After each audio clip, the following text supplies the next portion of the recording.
They had won every major engagement. Panzer crews rolling through France in 1940, through the Balkans in 1941, deep into the Soviet Union, across those endless summer months, when Moscow seemed within reach, they had crushed every opponent. French Somuas and Char B1S, British Matildas and cruisers, Soviet 26s and BT-7s. The Panzer divisions were the steel fist of the Wehrmacht, and their crews knew it. They had earned their confidence through victory after victory, through innovations in tactics and coordination that had rewritten the rules of armoured warfare.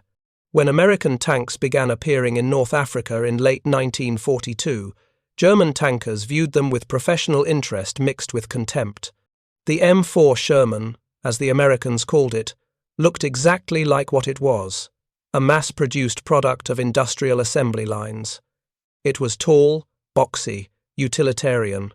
It had vertical armour plates, where German tanks increasingly featured sloped designs. It mounted a 75mm gun, adequate but unimpressive, compared to the long-barreled weapons German engineers were developing. Its armour measured 51mm on the frontal hull, angled at 56 degrees. Respectable, but not exceptional. The turret front had 76mm of protection. Again, decent, but nothing that would stop a German anti-tank gun or a Panzer's main armament at combat ranges. German tankers and their commanders circulated assessments of this new opponent. The Sherman was mobile, yes. It had a good power-to-weight ratio. It was mechanically reliable, something German intelligence noted with grudging respect. But it was not a serious threat to German armour superiority. The Panzer IV, Germany's workhorse medium tank, had been continuously upgraded since 1937. By 1943, the Ausweich variant mounted a long-barreled 75mm gun that could penetrate the Sherman's frontal armour at ranges exceeding 1,500 metres.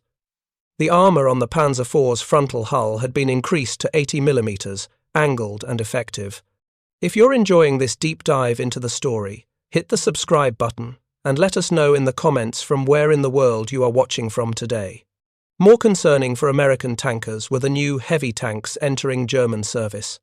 The Tiger I, with its 88mm gun and frontal armour measuring 100mm thick, could destroy a Sherman at ranges where the American tank's rounds would simply bounce off. The Panther, rushed into service after the shock of encountering Soviet 34s, combined a powerful 75mm high-velocity gun with sloped armour measuring 80mm on the frontal hull, angled at 55 degrees to provide effective protection equivalent to 140mm against kinetic projectiles. German tank crews read the intelligence reports and technical assessments. They discussed the Sherman in their bivouacs, in their maintenance areas, wherever Panzer men gathered. The consensus was clear.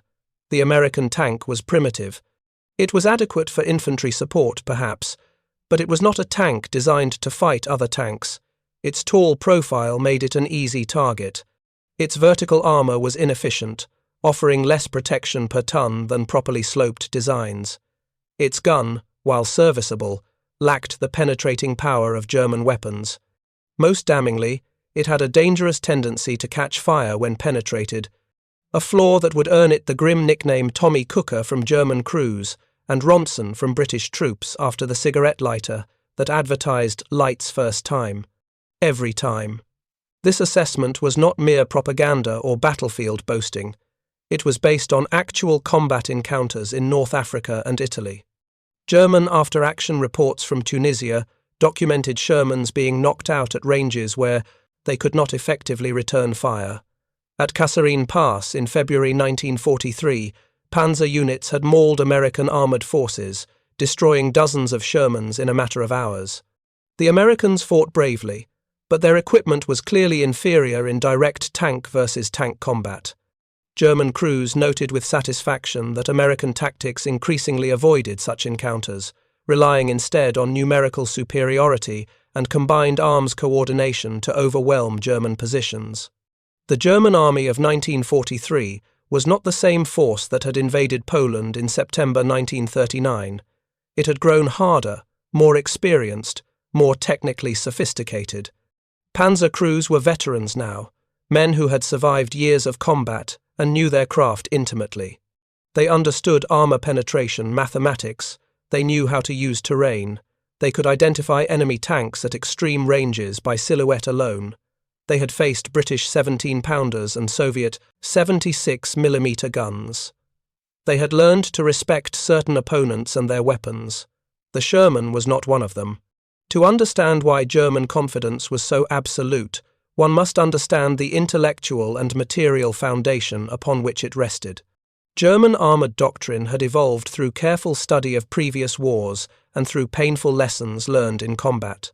The German General Staff had examined the tank battles of the First World War, the limited tank actions of the Spanish Civil War, and the rapid mechanized campaigns they themselves had conducted since 1939.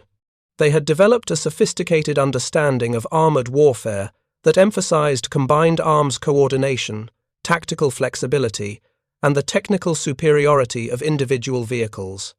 This doctrine was codified in training manuals, practiced in field exercises, and validated by years of victory. German tank design philosophy reflected this doctrinal sophistication. Engineers at firms like Henschel, Mann, and Daimler-Benz worked closely with military officers who had actual combat experience. They incorporated lessons learned on battlefields from France to the steppes of Russia. The result was a progression of tank designs that grew increasingly capable, increasingly specialized, and increasingly deadly. The Panzer III, which had been the primary German medium tank in 1940 and 1941, mounted a 50mm gun and had been adequate for its time. When it became clear this weapon was insufficient against newer Allied tanks, particularly the Soviet 34 with its sloped armor and powerful 76mm gun, German engineers responded by upgrading the Panzer IV with a longer, more powerful 75mm gun.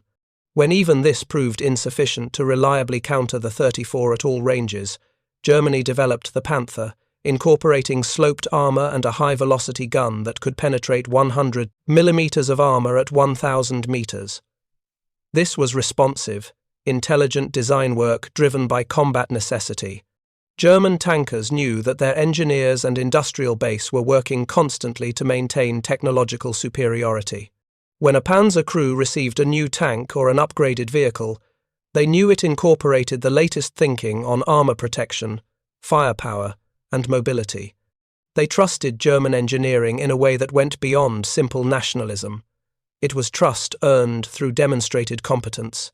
The industrial system supporting this design work was formidable by any standard except one: it could not match American production capacity. Germany's factories were sophisticated and capable. Henschel's plant at Kassel produced Tiger tanks with precision engineering that required over 300,000 man-hours per vehicle. Mann's facility at Nuremberg built Panthers using skilled labor and complex manufacturing processes. These were not simple assembly line products. They were precision machines, requiring trained workers, specialized components, and careful quality control. German production numbers reflected this approach.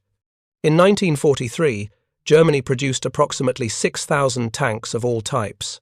This included Panzer IVs, Panthers, Tigers, and assault guns. Each vehicle represented hundreds of hours of skilled labor, tons of scarce alloy steel, and components manufactured to exacting standards. The quality was exceptional. German tanks, when properly maintained, were mechanically reliable and combat effective. Their guns were accurate and powerful. Their armor, particularly on newer models, provided excellent protection. But 6,000 tanks per year, spread across all fronts, fighting the Soviet Union in the east, defending Italy in the south, and preparing for the inevitable Allied invasion in the west, was not enough. German commanders knew this. They requested more tanks, more production, more industrial capacity. The response was always the same. Resources were limited. Labor was scarce. Allied bombing was disrupting production. Priorities had to be balanced between tanks, aircraft, submarines, and other weapons systems. Still, German tankers believed in qualitative superiority. One Tiger was worth 5 Shermans in direct combat. One Panther could hold a position against multiple American tanks. German crews were better trained, averaging 6 months of instruction before reaching combat units.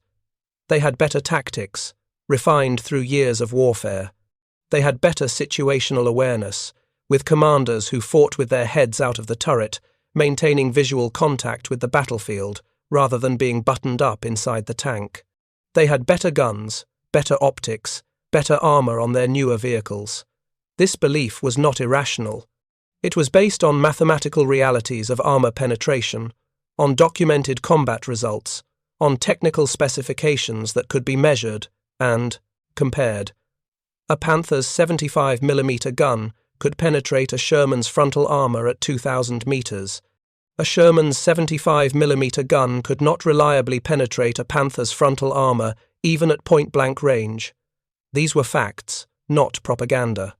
What German crews did not fully appreciate, what their commanders understood but could not solve, was that qualitative superiority has limits when facing overwhelming numerical superiority backed by unlimited industrial capacity and uninterrupted supply lines. The United States entered the Second World War in December 1941 with an army that ranked 17th in the world in size, behind Romania. It had fewer than 200,000 men under arms. It possessed approximately 400 tanks, most of them obsolete designs from the 1930s. It had no combat-tested doctrine for armored warfare, no veteran tank crews, no proven designs ready for mass production. What it did have was the largest industrial economy in human history, undamaged by war, operating at peacetime capacity, ready to be mobilized. American military planners, studying reports from Europe and input from British allies, recognized they needed a medium tank that could be produced in enormous quantities, that was mechanically reliable enough to operate across oceans and continents with limited maintenance, and that was good enough to be effective in combat, even if not superior to enemy designs. The Sherman, standardized in 1942, was the answer to these requirements. It was not designed to be the best tank in the world. It was designed to be good enough, producible in massive numbers, and supportable under combat conditions anywhere American forces might fight. The design reflected American industrial strengths. The Sherman used a radial aircraft engine in early models, taking advantage of existing engine production. Later variants used diesel or gasoline engines from truck and automotive production lines. The transmission was adapted from commercial designs. The tracks, suspension, and running gear borrowed from civilian construction equipment where possible. This was not elegant engineering. It was practical engineering focused on manufacturability and maintenance. American factories converted from peacetime production with remarkable speed. The Detroit Tank Arsenal, a purpose-built facility operated by Chrysler, began producing Shermans in April 1942. Fisher Tank Arsenal in Grand Blanc, Michigan, came online soon after. Federal Machine and Welder in Ohio, Pacific Car and Foundry in Washington, Pressed Steel Car in Pennsylvania, Baldwin Locomotive Works in Philadelphia, American Locomotive Company in New York, factories across the industrial heartland converted to tank production. By the end of 1942, these facilities were producing Shermans at a rate of over 1,000 per month. By 1943, production exceeded 2,000 tanks per month. The numbers were staggering. In 1943 alone, American factories built approximately 21,000 Sherman tanks. In 1944, production reached 29,000. These were complete vehicles, ready for combat, shipped across the Atlantic to Britain and North Africa, across the Pacific to island battlefields, provided to Allied nations under Lend-Lease agreements. The Soviet Union received over 4,000 Shermans. Britain received thousands more for its own armoured divisions. This production came with a hidden advantage that German intelligence noted but German industry could not match: standardization and interchangeability. A Sherman damaged in combat could be repaired using parts from other Shermans.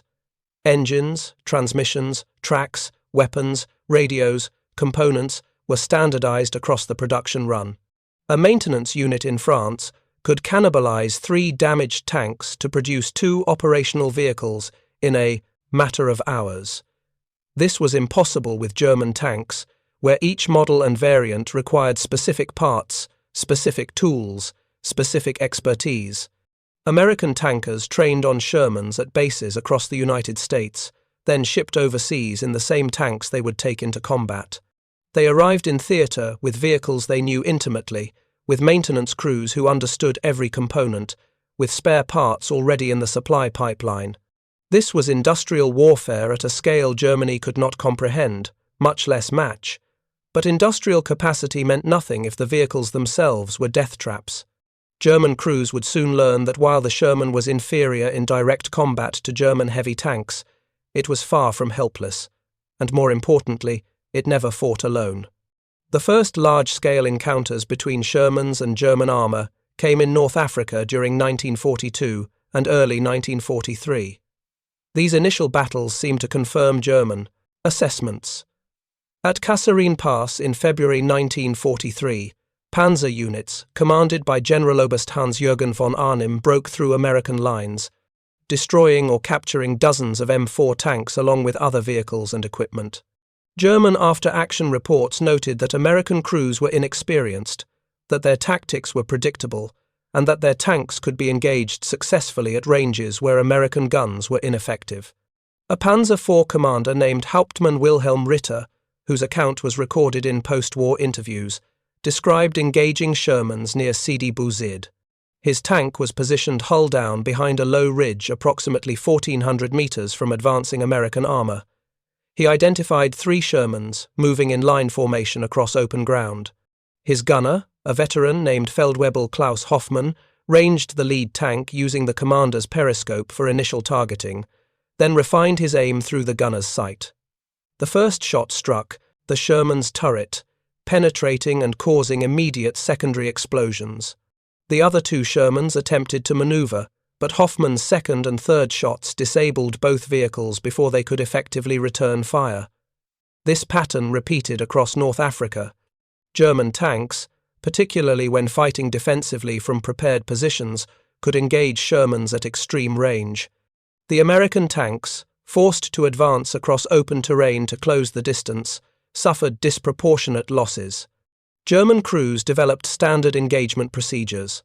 Identify the Shermans at maximum range, engage the lead vehicle first to disrupt the formation, then systematically destroy the remaining tanks before they could close to effective firing distance. But these engagements, while tactically successful for German forces, masked a more troubling strategic reality. For every Sherman destroyed, 2 more appeared. For every American tank crew killed or captured, replacement crews arrived within days. The material abundance supporting American operations was unlike anything German forces had encountered, even in the vast expanses of the Soviet Union. German logistics officers noted with growing concern the supply situation revealed in captured American positions. Food was abundant, not just adequate rations, but variety and quantity that exceeded what German frontline troops received. Ammunition was stockpiled in quantities that seemed wasteful by German standards, where every shell had to be carefully conserved. Spare parts for vehicles arrived in organized kits, with specialized tools and detailed maintenance manuals. Medical supplies were comprehensive, with advanced equipment and medications German medical personnel could only dream of obtaining. One German intelligence report from Tunisia, dated March 1943, catalogued captured American supplies. The list included cigarettes by the hundreds of cartons, chocolate bars by the thousands, canned meat, vegetables in industrial quantities, coffee, sugar, and other items German soldiers had not seen in regular issue for years. The report concluded that American logistical support was unprecedented in modern warfare, and that the enemy appears to have unlimited material resources. This was not hyperbole. It was observation based on physical evidence. The North African campaign ended in May 1943 with German and Italian forces surrendering. Over 250,000 Axis troops entered captivity. Among them were numerous Panzer crews who had fought against Shermans and survived.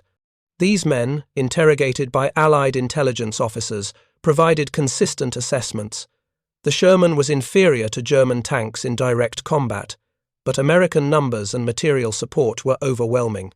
The invasion of Sicily in July 1943 and the subsequent Italian campaign provided more data points. German forces fought delaying actions up the Italian peninsula, using terrain to their advantage. In these conditions, German tank units continued to achieve favorable loss ratios when engaging American armor. A Tiger tank from the 504th Heavy Tank Battalion commanded by Oberleutnant Otto Carius achieved legendary status among German tankers by destroying over 10 Shermans in a single engagement near Magliano in January 1944. His account, recorded in his post-war memoir Tigers in the Mud, described the engagement in clinical detail. Carius positioned his Tiger in a hull-down position, overlooking a valley where American tanks were advancing. The range was approximately 1,800 meters. He engaged the lead Sherman, destroying it with a single shot. The remaining American tanks attempted to locate his position and return fire, but their rounds fell short or bounced off the Tiger's frontal armor. Carius and his crew methodically destroyed tank after tank, relocating twice to avoid American artillery fire that eventually targeted their position. When the engagement ended, German infantry counted 11 destroyed Shermans in the valley. Carius's Tiger had been hit 7 times by 75mm rounds, none of which penetrated. This engagement became part of the mythology that sustained German tanker morale. One Tiger, properly employed, could destroy an entire American tank company. Quality could defeat quantity. German technical superiority would prevail despite numerical disadvantages. These beliefs were reinforced by similar engagements across Italy, where German armor, fighting defensively from prepared positions, continued to achieve impressive tactical results. But the strategic situation was deteriorating. Germany was fighting on multiple fronts. In the east, Soviet offensives were pushing German forces back toward Poland. In Italy, Allied forces were grinding northward despite fierce resistance. And in Western Europe, the anticipated Allied invasion was coming. German intelligence knew it. The question was where and when. Panzer divisions were held in reserve in France, waiting to crush the invasion beaches, to throw the Allies back into the sea as they had been thrown back at Dieppe in 1942. When the invasion came on June 6, 1944, German armor was initially held back, waiting for confirmation of the main landing site. By the time Panzer divisions were committed to Normandy, Allied forces had established a substantial beachhead supported by overwhelming air superiority and naval gunfire. German tanks moving toward the front were harassed continuously by Allied aircraft. Roads became killing grounds during daylight hours. Panthers and Tigers, technically superior to any tank the Allies possessed, were forced to move at night and hide during the day to avoid fighter-bomber attacks. The Normandy hedgerow country presented unique challenges for armoured warfare. Fields were divided by ancient earthen banks topped with thick hedges, creating natural defensive positions and limiting visibility. German forces used these terrain features brilliantly, positioning tanks and anti-tank guns to cover the limited approach routes. American and British armour had to advance through this nightmarish terrain against an enemy that knew every line of sight, every firing position, every concealed approach. If you find this story engaging, please take a moment to subscribe and enable notifications. It helps us continue producing in-depth content like this. German tank crews in Normandy initially achieved the same tactical successes they had experienced in Italy and North Africa. A Panther could destroy multiple Shermans before being forced to withdraw. A well-positioned Tiger could hold a position against an entire American armoured battalion. Numerous engagements followed this pattern. Near Villers-Bocage, on June 13, 1944, a single Tiger commanded by SS Obersturmführer Michael Wittmann attacked a British armoured column, destroying over 20 tanks and armoured vehicles in a matter of minutes before withdrawing. This engagement electrified German propaganda and reinforced the belief in qualitative superiority. The mathematics of attrition, however, were inexorable. For every German tank destroyed or disabled, replacement vehicles arrived slowly, if at all. German tank production, while sophisticated, could not match losses. In June 1944, Germany produced approximately 315 Panthers and 104 Tigers across all production facilities. These vehicles had to be distributed across all fronts.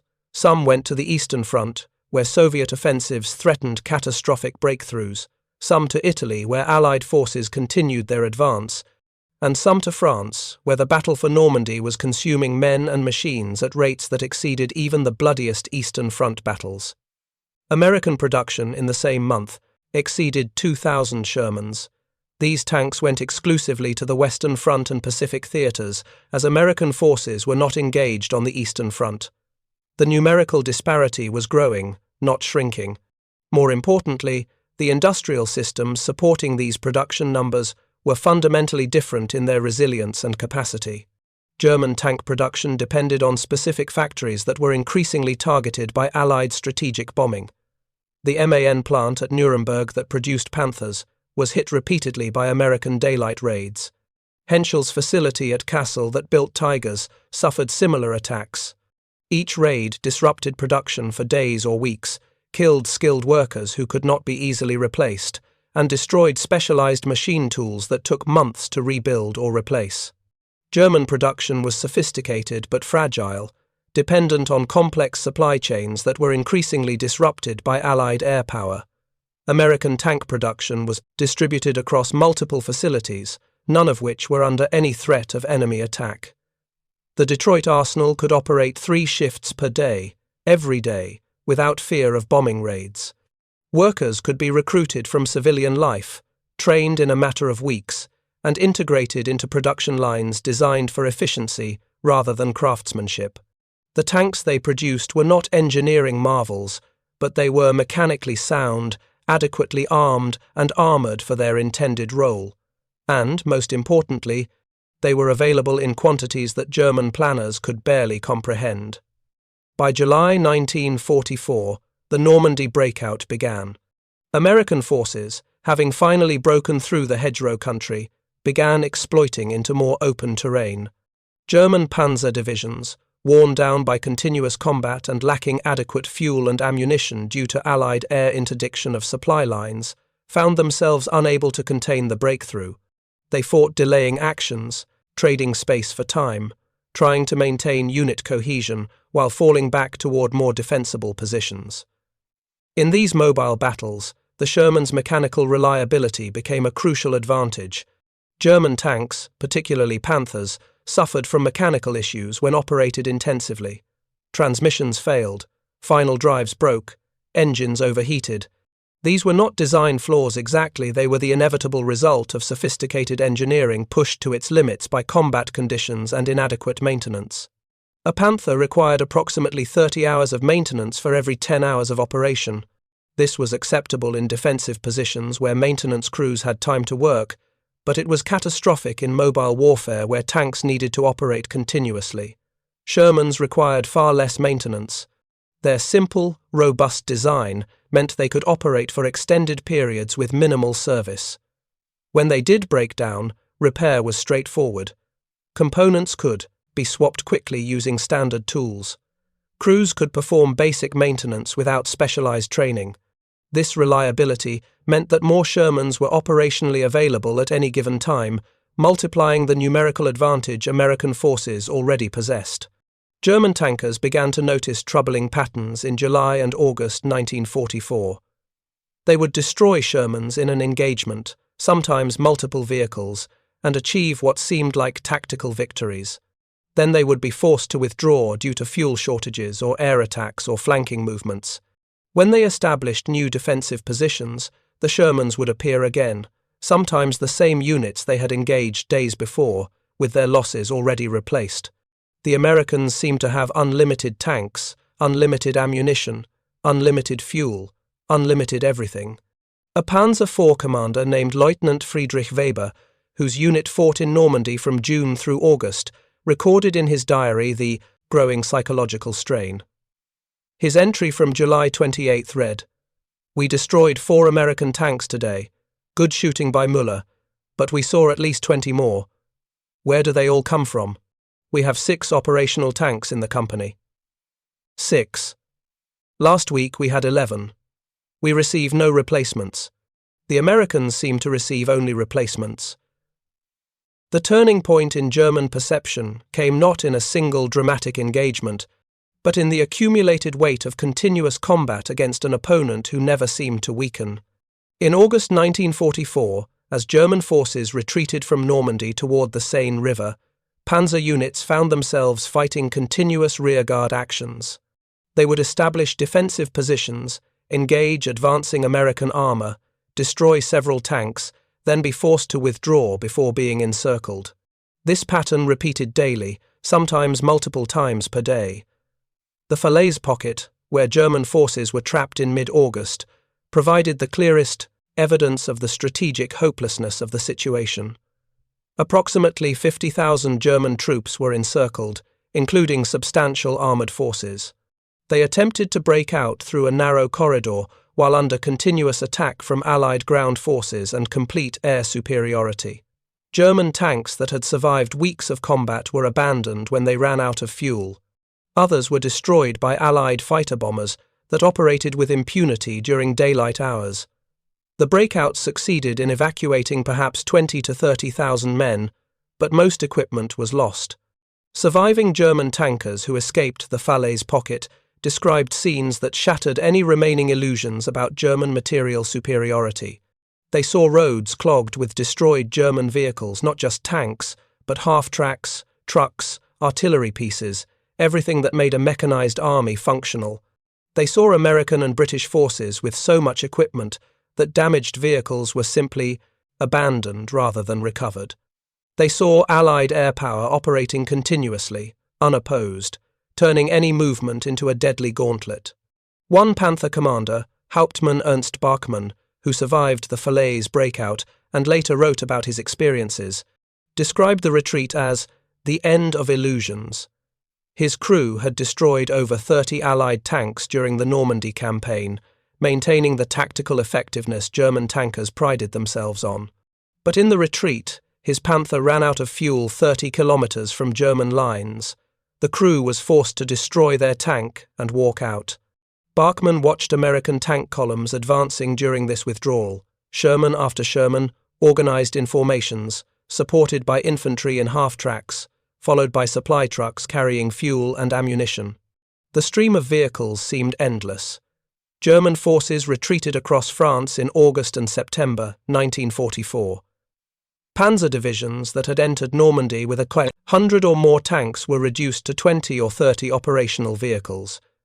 These survivors were consolidated into ad hoc battle groups, combined with infantry and anti-tank units, to create defensive hedgehogs.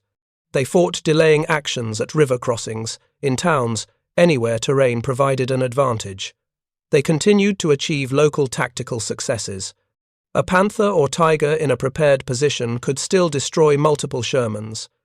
But these tactical victories were meaningless.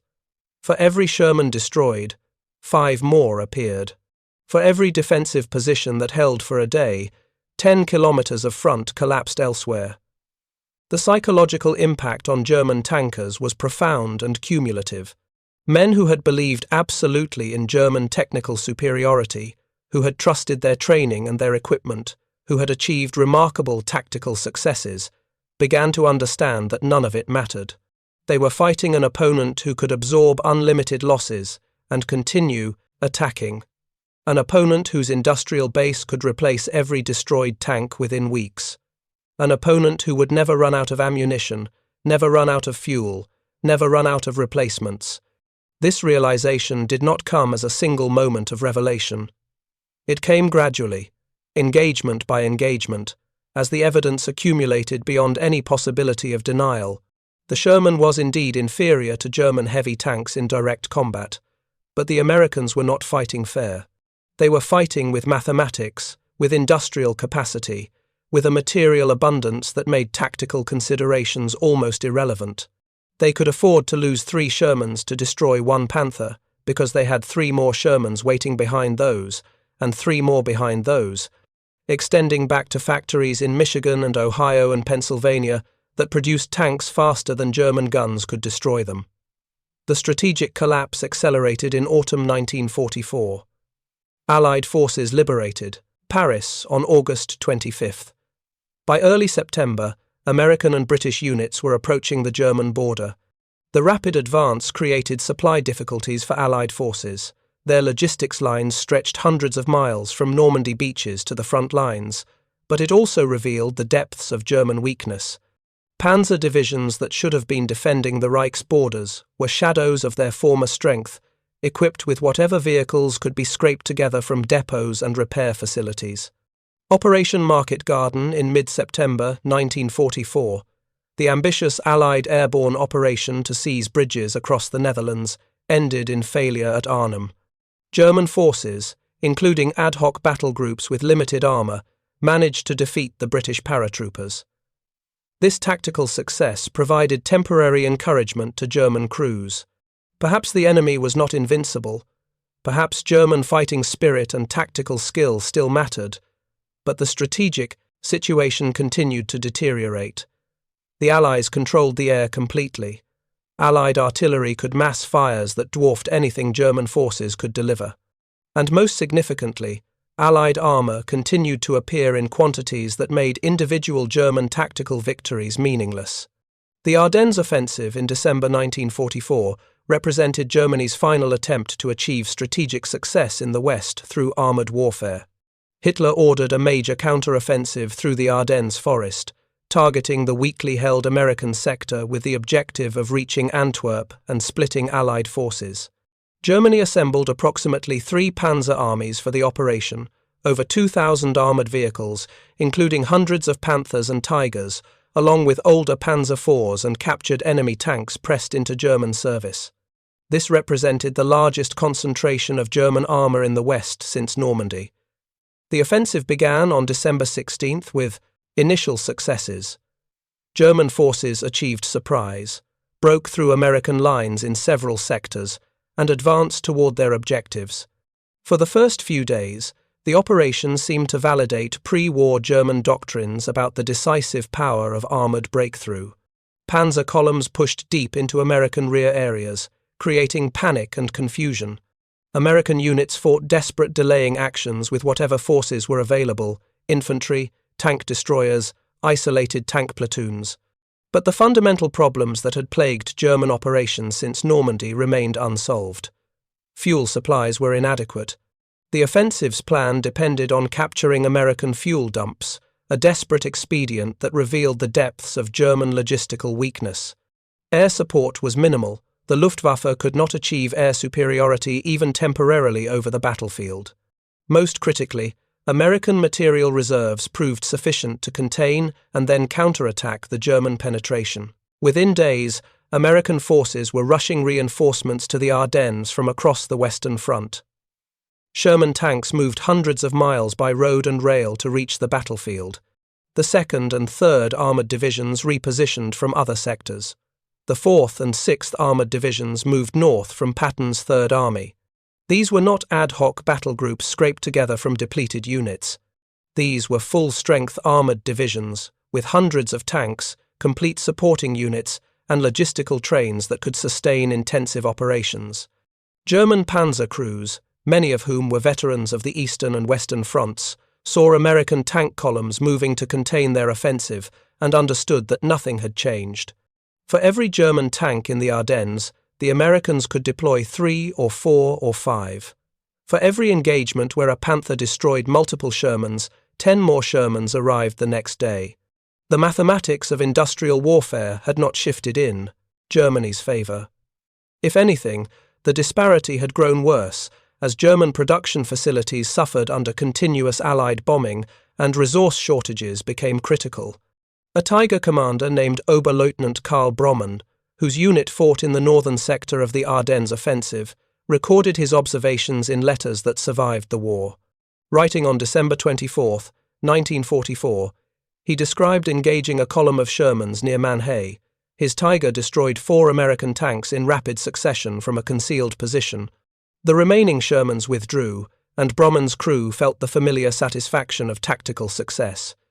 But that evening, his unit received orders to withdraw due to fuel shortages. As they displaced to a new position, Brommen saw American tank formations moving forward, not isolated platoons, but company and battalion-sized elements, organized and supported, advancing methodically to reclaim the ground his Tiger had helped capture. "We win every battle," Bromman wrote, "but we are losing the war. The Americans have so many tanks that our victories cost them nothing. We destroy 5 of their tanks, and 10 more appear. We cannot sustain this mathematics. Our fuel is running out. Our ammunition is running low. They seem to have unlimited everything. How can we win when the enemy can afford to lose?"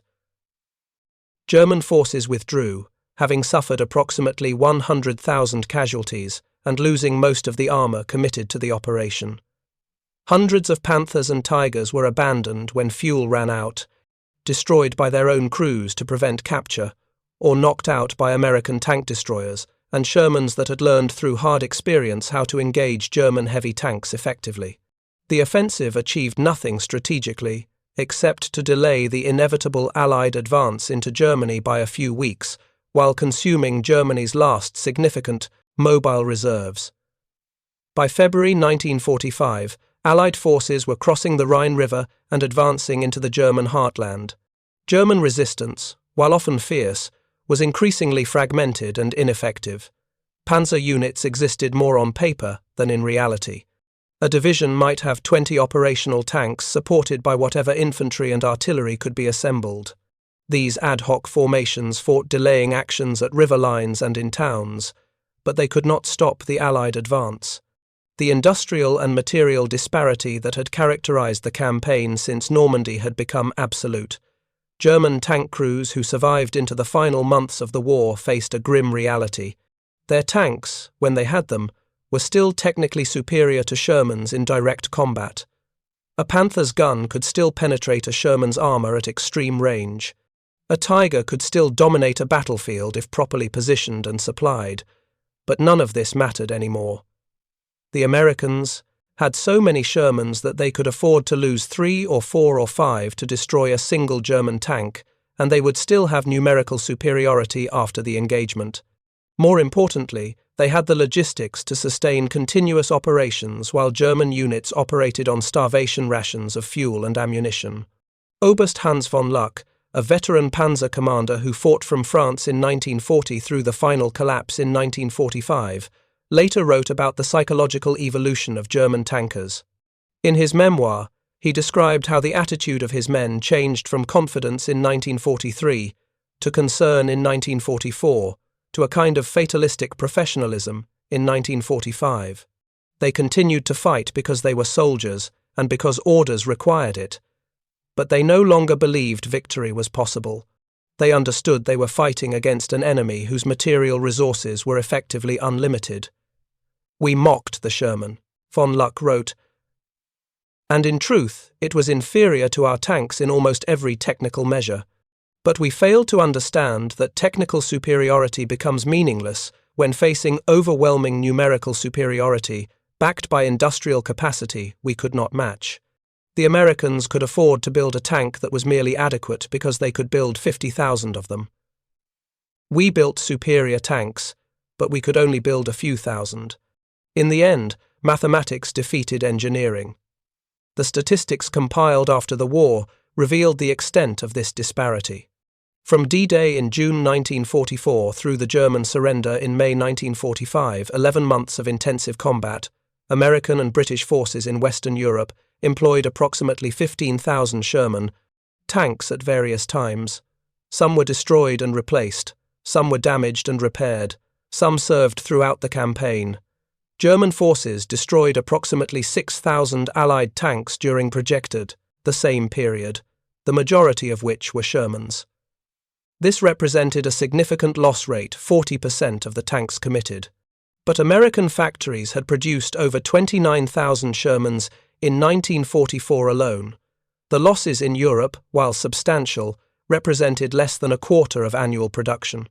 German tank losses during the same period were catastrophic in relative terms. Germany entered the Normandy campaign with approximately 1,500 tanks in France. By August, most of these were destroyed or abandoned.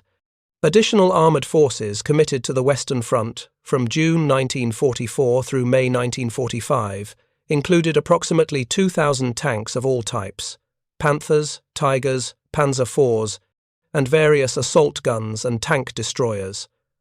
By May 1945, German armoured forces in the West had ceased to exist as effective combat formations.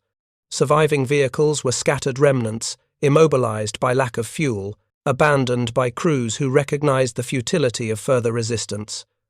The kill-to-loss ratio favored German forces in most tactical engagements. German tanks, particularly Panthers and Tigers, destroyed more enemy tanks than they lost in direct combat, but this tactical effectiveness was strategically irrelevant. Germany lacked the industrial capacity to replace its losses. The roughly 3,000 German tanks destroyed or captured in the West from June 1944 through May 1945 represented a significant portion of total German production during that period, approximately 40%. These losses could not be sustained. American losses of 6,000 tanks in the same theatre during the same period represented roughly 20% of American production. These losses, while painful, were sustainable indefinitely. The mockery of the Sherman, so common among German tankers in 1943 and early 1944, had disappeared by war's 12th end.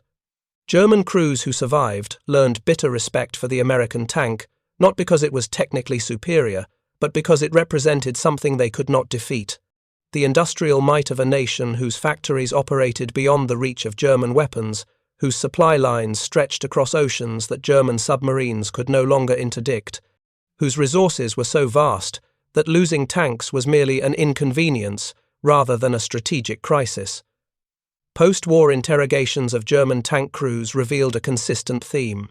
When asked about the Sherman, veterans would acknowledge its technical inferiority in specific measures: armor, protection, gun penetration, design sophistication, but they would invariably add observations about American material abundance, the endless columns of Shermans, the casual way Americans abandoned damaged vehicles rather than recovering them, the speed with which destroyed tanks were replaced. These observations revealed understanding that came too late to matter. Modern war between industrial nations is ultimately decided not by the quality of individual weapons, but by the capacity to produce, deploy, and sustain military force across time and distance. The Sherman proved adequate for its intended purpose.